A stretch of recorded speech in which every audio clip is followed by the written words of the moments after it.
નમસ્કાર, benefit business બુલેટિનમાં આપનું સ્વાગત છે. હું રાજવી. તો જાણીએ આજના મહત્વના સમાચાર.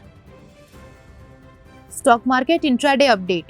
સેન્સેક્સ 324 પોઈન્ટ્સ ઘટીને 83,246 પર બંધ, જ્યારે નિફ્ટી 50 109 પોઈન્ટ્સ ઉતરી 25,585 પર બંધ થયો. ટ્રેડવોર અને નબળા ગ્લોબલ વલણના કારણે ભારતીય શેર બજારમાં ₹3 લાખ કરોડ ડૂબ્યા. IRFC Q3 રિપોર્ટ જાહેર. નેટ પ્રોફિટ 10.5% વૃદ્ધિ સાથે ₹1,802 કરોડ, છતાં આવક 1.5% ઘટી, ખર્ચ 7% વધ્યો.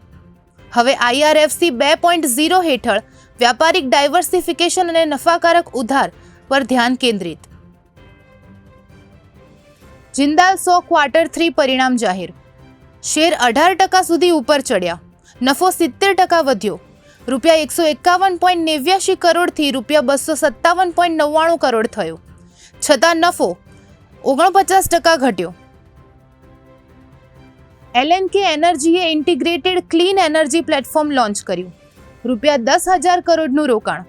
મહારાષ્ટ્રના છત્રપતિ સંભાજીનગરમાં 6 ગીગાવોટ સોલાર સેલ અને મોડ્યુલ ફેક્ટરી શરૂ કરાશે. ગ્રીન હાઇડ્રોજન અને રિન્યુએબલ ઉર્જામાં વિસ્તરણ થશે. તો આવા જ મહત્વના સમાચારો જાણવા માટે જોડાયેલા રહો બેનિફિટ ન્યૂઝ સાથે.